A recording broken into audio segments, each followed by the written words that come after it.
Kingsman, The Secret Service, is a 2014 action film about a secret organization of gentlemen spies operating out of a tailor shop in London. Impeccable suits, flawless manners, a code of conduct so precise and so demanding that only the exceptional survive the selection process. On the surface, Kingsman is one of the most well-designed organizations ever depicted in cinema. Clear mission, rigorous standards, an elite team selected through genuine meritocracy. Values that are not just stated, but tested, physically, psychologically, repeatedly, under conditions that reveal exactly who a person actually is when the pressure is real. And the man running it was selling out the whole time. Arthur, the leader of the Kingsmen, the guardian of the values, the keeper of its code, had already made his deal with Valentine before the film begins. He was not corrupted by the mission. He was the corruption the mission didn't know it was carrying. And every agent who trained under his standard, every recruit who was evaluated against his criteria, every decision about who belonged in that organization was made by a man who had already decided the organization didn't matter as much as his own survival. That's the lesson, and it's not a comfortable one, because it's happening in organizations you know right now, maybe yours. Let me describe what Kingsman looked like from the outside, because the contrast between the surface and the reality underneath it is the entire argument. Kingsman had a vision, a clear one. The world's most dangerous problems, handled by the world's most capable people, operating outside the constraints of politics and bureaucracy. Protect the innocent, maintain order, do what governments can't or won't. Paint the enticing picture, tell the compelling story. Kingsman did both, and the picture was genuinely enticing and the story was genuinely compelling. Kingsman had a mission. The selection process alone tells you that. Not everyone qualifies. Standards are enforced, the training is relentless, and the eliminations are real. This is an organization that walks its talk about excellence in the daily operation, every day, every candidate, every test. Kingsman had values, a gentleman's code, not as decorative language, but as operational standard. Manners, discretion, sacrifice. The willingness to put the mission above personal interest. These weren't suggestions. These were the filters that determined who got in, who stayed, and who was shown the door. And sitting at the top of all of it, enforcing the vision, administering the mission, judging adherence to the values, was Arthur, who had already decided that his personal survival was worth more than every single thing the organization stood for. The surface was flawless, the foundation was compromised, and nobody knew because the compromising person was the one responsible for checking the foundation. I want to talk about how organizational rot actually works, because the Kingsman depiction is accurate in ways that most people miss. Rot doesn't announce itself. It does not show up at the all-hands meeting and introduce itself as the new strategic direction. It does not send a calendar invite. It moves slowly, invisibly, through the accumulation of compromised decisions made by compromised people, each decision individually defensible, collectively catastrophic. Arthur didn't walk into Kingsman one morning and decide to destroy everything it stood for. He made a calculation, probably a small one at first, probably framed as pragmatic rather than corrupt, and then he made another one, until the gap between what he publicly represented and what he privately was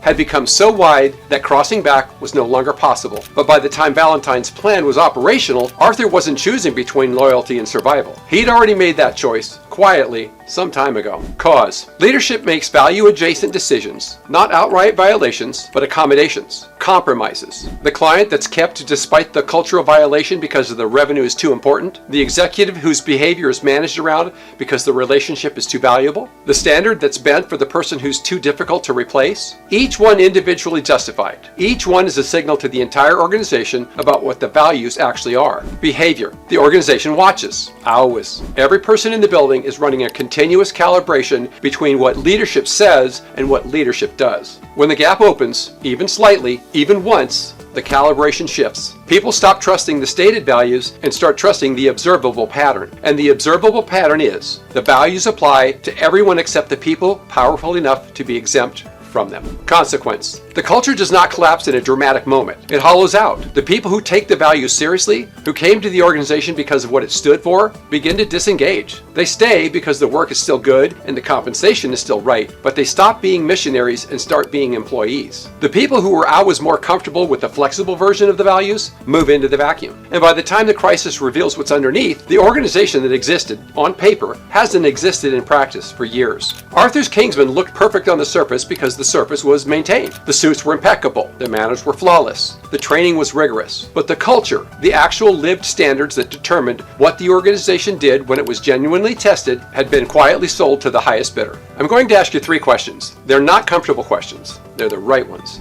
Question 1. What happens in the meeting after the meeting? Every organization has two conversations. The official one in the room, on the record, aligned with the stated values. And the real one in the hallway, in the parking lot, in the group chat after the Zoom ends. The meeting after the meeting is the true culture speaking. If the hallway conversation is consistently different from the boardroom conversation, you don't have a culture problem. You have a leadership credibility problem. And those are not the same diagnoses, but they require the same cure. Question 2, who is exempt from the standard? Every organization has someone, usually someone valuable, usually someone senior, usually someone whose departure would be expensive or inconvenient, who operates at a different standard than everyone else. Maybe it's the brilliant jerk whose results justify behavior. Maybe it's the executive whose relationship with the founder puts them above normal accountability. Maybe it's the long-tenured person whose institutional knowledge makes them effectively unfireable. The standard is not what you preach, it's what you permit, and the moment you permit a value violation because the person committing it is too important to confront, you have broadcast to the entire organization that the values are optional for people who matter enough. That message travels faster and lands harder than anything you have ever said at an all-hands meeting. Find the person who is exempt from the standard. That's where your culture is leaking. Question 3. Does your top leadership team talk about the vision or around it? Arthur never stopped talking about Kingsman mission. He administered the values. He ran the selection process. He maintained the surface with absolute precision. What he never did was actually believe in it.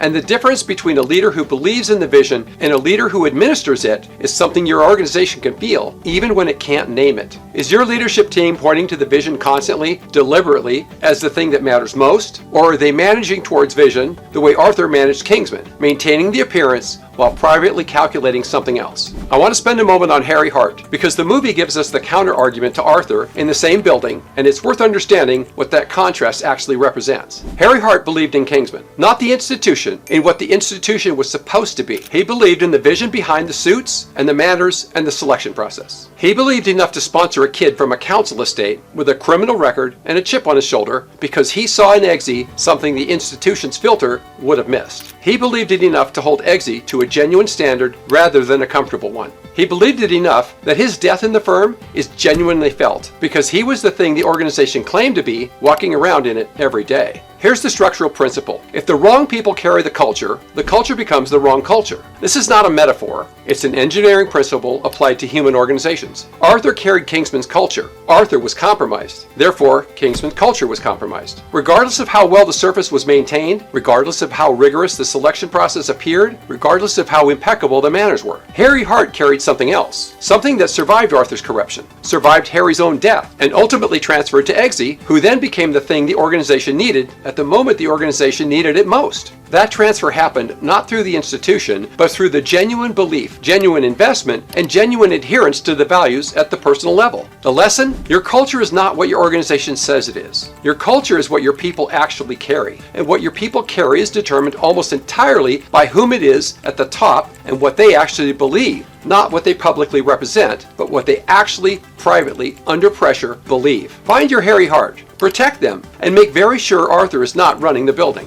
3 moves. Do them before the crisis reveals what you should have already known. 1. Audit the gap between stated values and observed decisions. Not the values on your website, not the values in your employee handbook. The values that are visible in the decisions your leadership team makes when following them is expensive. When the value violation is tolerated because the person committing it is too valuable. When the standard bends because the client relationship is too important. When the conversation that needs to happen didn't happen because it was too uncomfortable. That gap between the values you say and the decisions you make is the exact distance between your stated culture and your actual one. Measure it honestly, then close it. 2. Build accountability that includes leadership. The most dangerous cultural sign any organization can send is that accountability applies to everyone except the people at the top. Arthur enforced the standard on everyone below him and exempted himself from it entirely. This is not an edge case. This is the most common form of cultural rot in every organization I've ever worked with. If your accountability structure does not explicitly include your senior leaders, if there's no mechanism by which leadership's adherence to the values can be surfaced, discussed, and enforced, then you don't have a values-driven culture. You have a values-decorated one, and decoration is not load-bearing. 3. Point to the vision constantly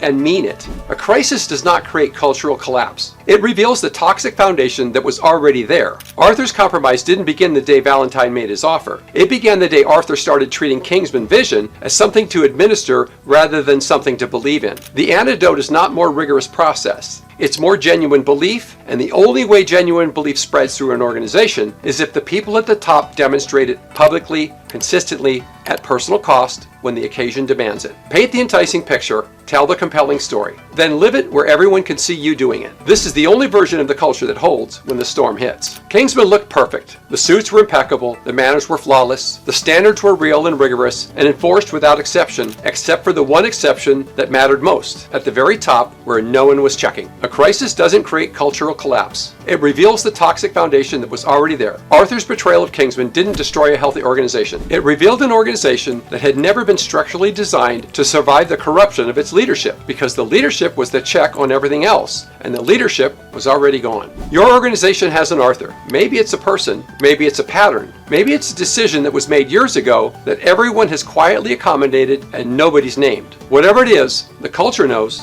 The culture always knows. The only question is whether leadership is willing to look at what the culture is actually telling them before the Valentine moment arrives, and the question is no longer what to do, but how bad is the damage. Manners maketh the man. So does integrity, and unlike the suit, integrity cannot be tailored to fit the occasion. If you want to know whether what's thriving in your organization is a culture or a toxic culture, the culture health and toxicity assessment is in the description. It's not a comfortable exercise, it's a necessary one.